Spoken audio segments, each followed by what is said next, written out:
주님, 우리의 찬양을 주의 병에 담으소서.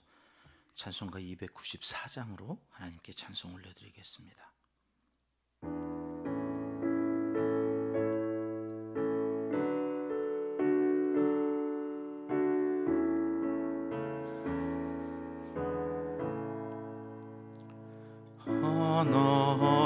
하나님은 왜 아들을 주시는 데까지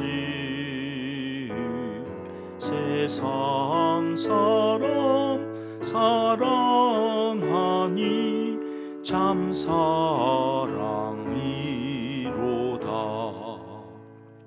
하나님은 사랑이라 죄악에 빠졌던 우리까지 사랑하니 참 사랑 아닌가. 하나님을 배반하고 멀리 떠난 우리 원수같이 대적하나 사랑하여 주네. 하나님은 사랑이라 죄악에 빠졌던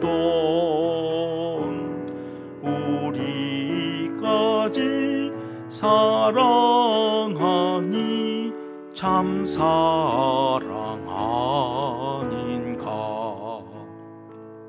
세상 죄를 사하시려 우리 죽을 대신 성자 예수 십자가에 고난 받으셨네. 하나님은 사랑이라 죄악에 빠졌던 우리까지 사랑하니 참 사랑 아닌가. 이 사랑에 감사하여 곧 주께 나오라. 고난 영혼 주께 맡겨 구원을 얻으라. 하나님은 사랑이라 죄악에 빠졌던 우리까지 사랑하니 참 사랑 아닌가. 아멘. 주님, 우리의 기도를 주의 병에 담으소서. 기도문으로 함께 기도하시겠습니다.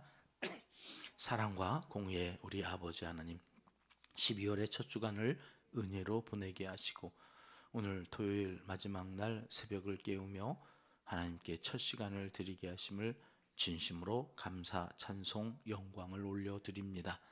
죄와 사망의 그늘에서 신음하며 절망하며 살아가야 했던 우리를 아들을 이 땅에 보내주셔서 하나님의 사랑을 알게 하시고 이제 믿음으로 하나님의 자녀가 되게 하신 그 사랑을 대림절 첫 주간을 마무리하며 감사의 기도로 영광을 올려드립니다. 오늘도 겸손히 주님 앞에 머리를 숙입니다. 어리석고 죄 많은 우리의 삶에 예배드리는 이 시간만큼은 주님의 마음으로 하나님께 진심이길 원합니다. 이 시간 오셔서 우리를 깨끗게 하시고 정하게 하시고 거룩하게 하여 주시옵소서. 우리 은평교회는 날마다 하나님께 가지고 갈 아름다운 이야기를 만드는 은혜와 평강이 넘치는 신앙 공동체이기를 소원합니다. 땅끝까지 증인이 되라 하신 말씀 따라 선교에 열심을 다하는 우리 교회를 주목하여 주시고 가난하고 어려운 이웃들과 함께 더불어 살며 그리스도의 사랑을 나누는 일에도 최선을 다하는 우리 교회를 더욱 크게 사용하여 주시옵소서. 선교지에서도 농촌과 개척교회와 각 기관에서도 구원의 기쁜 소식이 날마다 더하여지게 하시고 우리 은평교회를 통해 흘러가는 기도와 물질이 예수 그리스도의 놀라운 능력이 되어 세상을 아름답게 변화시켜가는 정겨운 소식이 날마다 들려오게 하여 주시옵소서. 15개 나라 100여 명의 우리가 매월 돕는 어린이들에게 특별한 은혜를 내려주시옵소서. 물질도 필요한 만큼 채워주시되 영의 양식이 부족하지 않도록 성령께서 그 아이의 가정에 복음을 심게 하사 가정 모두의 영혼이 구원 얻는 참된 복을 허락하여 주시옵소서. 나라와 민족을 위하여 기도합니다. 긍휼을 구하며 이 백성의 죄를 회개하는 마음으로 간절히 빌고 원하오니 자비와 인애 온유하신 손길로 이 백성을 치유하여 주시고 새롭게 하여 주시옵소서. 한국 교회를 끝까지 사랑하여 주시고 교회를 통해 큰 일을 이루어 주시길 소원합니다. 혼돈과 어둠 가운데 헤매이는 이 땅에 빛을 비추이는 예수의 사람들이 세상을 바로 이끌어갈 수 있도록 은총을 베풀어 주시옵소서. 거짓된 영에 휘둘리지 않도록 친히 간섭하여 주시옵소서. 이 모든 우여곡절 끝에 온 백성이 주일 예배의 자리로 나와 하나님을 예배하며 경배하는 거룩한 나라 제사장 나라가 되길 소원하오니 한국교회를 유람선이 아닌 구원의 방주로 사용하여 주시옵소서. 하나님을 사랑하는 자 곧 그의 뜻대로 부르심을 입은 자들에게는 모든 것이 합력하여 선을 이루어 주실 줄 믿습니다. 하나님이여 우리에게 은혜를 베풀어 주시옵소서. 예수님의 이름으로 기도합니다. 아멘. 이 새벽 주시는 하나님의 말씀은 사무엘하 18장 말씀입니다. 5절 말씀 함께 읽겠습니다. 왕이 요압과 아비새와 이때에게 명령하여 이르되 나를 위하여 젊은 압살롬을 너그러이 대우하라 하니 왕이 압살롬을 위하여 모든 군 지휘관에게 명령할 때에 백성들이 다 들으니라. 아멘. 다윗이란 사람은 전쟁에 능한 사람입니다. 그런 생각을 해봤습니다.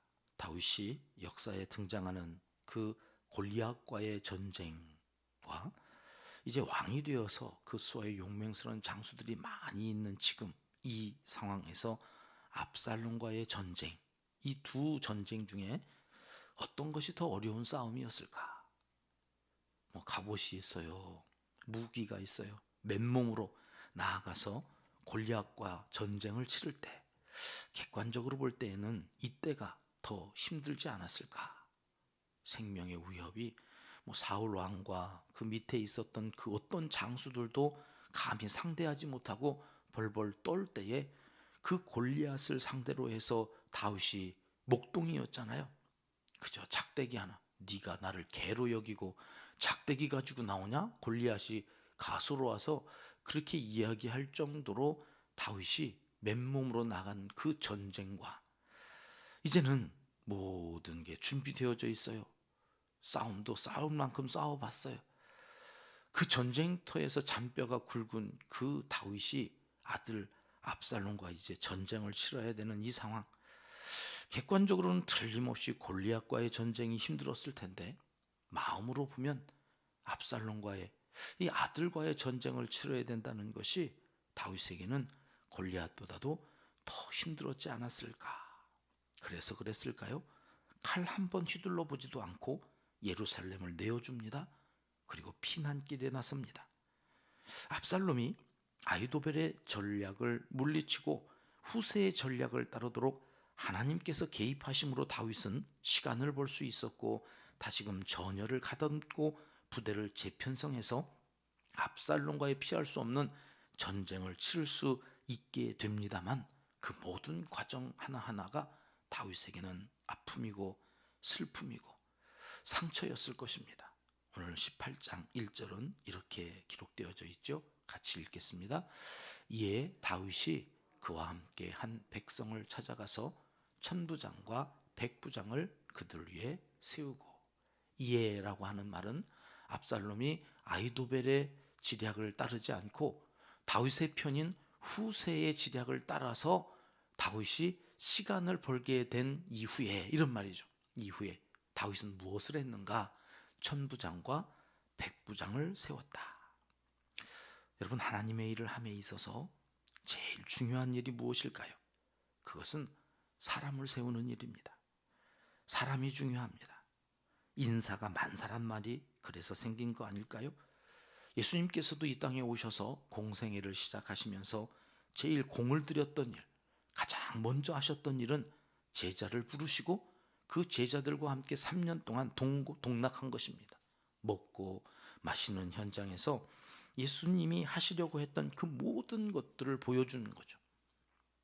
왜 예수님은 병자들을 고치시고 가난한 자들, 세리와 죄인들과 함께 밥을 먹고 끊임없이 제자들 앞에서 기적을 베푸셨는가? 그것은 그가 내가 하나님의 아들이야 하는 것들을 온 세상에 알리시기 위해서도 였겠지만, 그거보다 더 중요했던 것은 제자들이었습니다. 제자들을 가르치고 제자들이 설득당하여서 내가 죽어 하늘로 승천한 이후에도 그 제자들로 인하여서 복음이 전 세계에 전파되어야 했기 때문에 예수님은 목숨 걸고 그 12 제자에게 공을 들이셨던 것이죠. 사람이 중요합니다.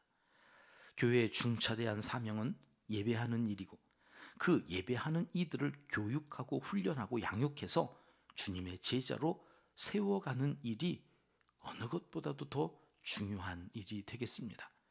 다윗이 이제 결단을 하고 압살롬과 싸우기 위해서 제일 먼저 한 일이 그래서 사람을 세우는 일이었습니다.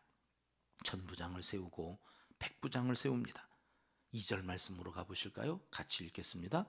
다윗이 그의 백성을 내보낼세 3분의 1은 요압의 휘하에, 3분의 1은 수리아의 아들 요압의 동생 아비사의 휘하에 넘기고, 3분의 1은 가드 사람 이때의 휘하에 넘기고, 왕이 백성에게 이르되 나도 반드시 너희와 함께 나가리라 하니. 사람을 세웠으면 이제 그에게 일을 맡겨야 합니다. 역할을 위임하는 일입니다. 혼자서 할 수 있는 전쟁이 아닙니다.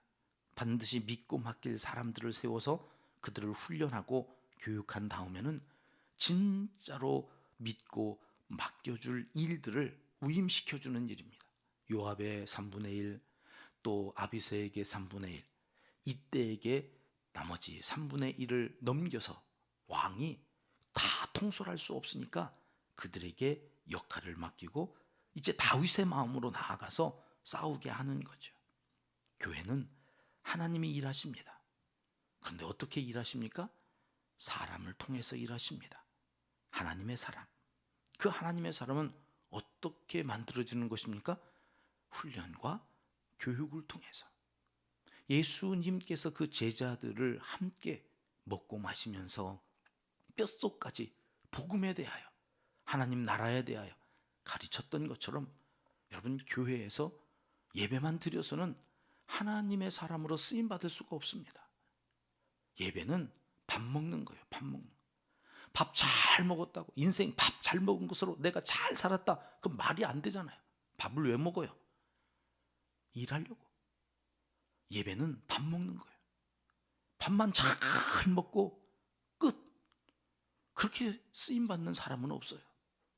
예배를 드려서 밥을 먹었으면 이제 훈련을 받고 하나님의 마음이 어디에 있는지, 하나님이 뭘 원하시는지, 24년은 그렇게 살았을지 몰라도 25년은 내 인생에 하나님께서 무슨 계획을 갖고 어떤 비전을 갖고 하나님의 나라를 위하여, 하나님의 사람들을 위하여 무엇을 하게 하시려는지 훈련을 받아야 돼요. 교육을 받아야 돼요. 내가 어떤 역할을 맡았다면 그 일은 어떻게 해야 하는지, 하나님께서 이 일을 어떻게 하라 하시는 건지. 담임 목사를 세우고 부교육자들을 세우는 이유도 담임 목사 혼자 다 할 수 없으니까 담임 목사의 마음으로 교육부를 맡아서 아이들에게 그 비전을 심어주고 아이들을 잘 양육하라고 일을 위임시켜주는 거예요. 가만 보면 부교육자들이 와서 자기 목회하려고 그래. 담임 목사의 비전과 계획이 어디에 있는지 아랑곳하지 않고 자기 하고 싶은 걸 하려고 하다가 교회가 한 방향으로 가지 못하고 혼란스러워지는 일들을 경험해요. 담임 목사의 마음은 하나님의 마음에 있습니다. 그 하나님의 마음을 혼자 다 할 수 없으니까 부교육자를 세우고 직분자들을 세워주셔서 그 직분자들과 함께 나누어서 그 마음을 하나로 모아가는 거예요. 그게 그 교회의 한 해의 표가 되기도 하고, 말씀 속에서 끊임없이 하나님의 마음이 비전으로 선포되어지기도 하고, 거기에 온 교회가 하나가 되어서 하나님의 마음으로 그 일들을 감당해 나가는 곳, 그곳이 건강한 교회 공동체가 되는 것이다. 그래서 이 자리가 얼마나 중요한지 몰라요. 자칫 잘못하면 담임 목사 자기가 하나님인 줄 알고, 자기 생각이 하나님의 생각인 줄 알고 착각하여서 가다가 교회가 혼란스러워지는 일들이 왕왕 보여지기 때문입니다. 그래서 교회는 담임 목사를 위해서 틈만 나면 기도해야 돼요. 하나님의 마음이 저를 통하여서 말씀으로 비전으로 선포되어지고, 거기에 온 교회가 하나가 되어서 나아갈 때 악한 영이 틈타지 못하기 때문에 그렇습니다. 담임 목사가 담임 목사를 위해서 기도하라고 그러면 자기를 위해서 자기를 높이라고 그런다고 착각하지 마시고 오해하지 마시고 말씀을 말씀으로 들어가야 돼요. 다윗이 혼자 싸울 수 없어서 위임하는 거예요. 요압에게, 아비새에게, 이때에게. 저들은 자기의 싸움이 아니라 다윗 왕을 중심으로 하여 싸워가야 돼요. 그래서 다윗이 나도 반드시 너희와 함께 나가겠다. 그런데 만류하죠. 당신은 우리 1만 명보다도 더 중요한데 당신은 싸움터에 나가지 말고 여기서 안녕해야 된다. 우리가 나가서 당신의 마음으로 싸우겠다. 그렇게 일이 되어지는 그 상황에서 압살롬이 이 전쟁에서 죽음을 당하게 됩니다. 5절 말씀 우리 먼저 읽어보겠습니다. 같이 읽습니다. 왕이 요압과 아비새와 이때에게 명령하여 이르되 나를 위하여 젊은 압살롬을 너그러이 대우하라 하니, 왕이 압살롬을 위하여 모든 군 지휘관에게 명령할 때에 백성들이 다 들으니라. 죽음을 맞이하기 이전에 다윗이 신신당부를 했어요. 압살롬을 너그럽게 좀 대우해라. 나를 죽이겠다고 지금 쫓아오고 내가 이 수모를 당하고 이 체면 구기는, 이 자존심 상하는 현장에 있는 모든 이유가 저 압살롬 때문인데 다윗은 저 압살롬을 너그럽게 대하여, 이게 무슨 얘기냐면 죽이지는 말아라, 살려서 데려와라. 여러분, 이 다윗의 마음을 이해하시겠습니까? 오늘 18장의 마지막 절이 33절인데요 33절은 이렇게 되어 있습니다. 같이 읽겠습니다. 왕의 마음이 심히 아파 문 위층으로 올라가서 우니라. 그가 올라갈 때에 말하기를 내 아들 압살롬아, 내 아들 압살롬아, 차라리 내가 너를 대신하여 죽었다면 압살롬 내 아들아 하였더라. 그 죽었다고 하는 소식 앞에 다윗이 웁니다. 얼마나 슬피 우는지 감히 옆에 다가갈 수 없을 정도로, 저것 때문에 우리가 이런 고생을 하고 그 모진 수치와 고난과 아픔을 다 당했던 다윗이 저렇게 나오니까 같이 싸웠던 신하들이 당황할 정도로 이게 뭔 일이지 싶을 정도로 다윗이 압살롬의 이름을 부르면서 울고 내가 대신해서 차라리 죽었다며. 여러분, 이 마음을 우리는 알지요? 이 아버지의 마음이죠. 예수 그리스도께서 이 땅에 오신 이유가 이 마음 때문이죠. 그 아버지의 마음을 알고 아들인 독생자 예수 그리스도께서 오셔서, 사실 우리가 원수 아닙니까? 범죄하고 그래서 하나님으로부터 내쳐짐을 당하여서 사망의 그늘 아래에 있던 우리를, 그러나 하나님은 살리시려고 오셔서 성탄의 아침을 우리에게 열어주셔 우리는 그 대림절 첫 주간을 이제 마무리하는 마지막 날 토요일을 살고 있습니다. 아버지의 마음, 다윗에게서 그 하나님의 마음을 읽습니다.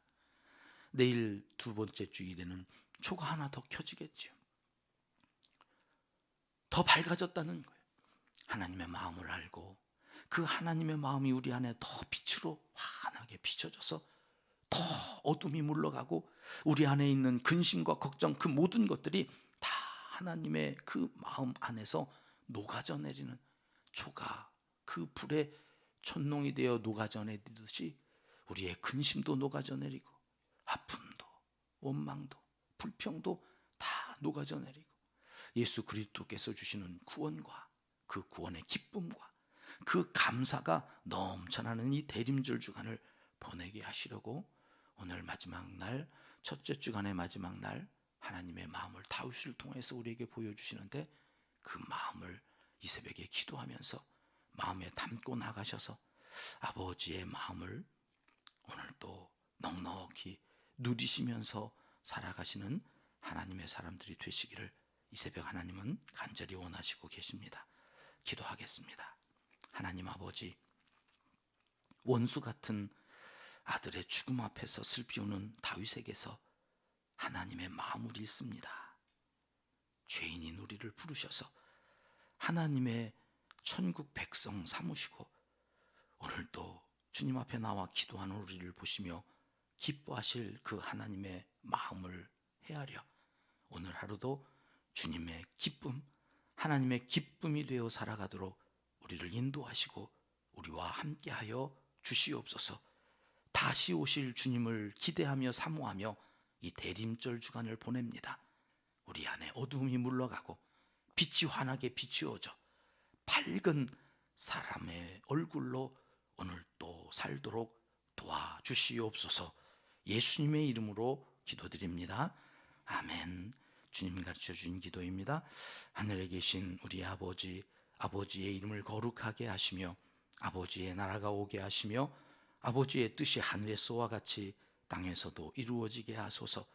오늘 우리에게 일용할 양식을 주시고 우리가 우리에게 잘못한 사람을 용서하여 준 것 같이 우리 죄를 용서하여 주시고 우리를 시험에 빠지지 않게 하시고 악에서 구하소서. 나라와 권능과 영광이 영원히 아버지의 것입니다. 아멘. 자유롭게 기도하시겠습니다.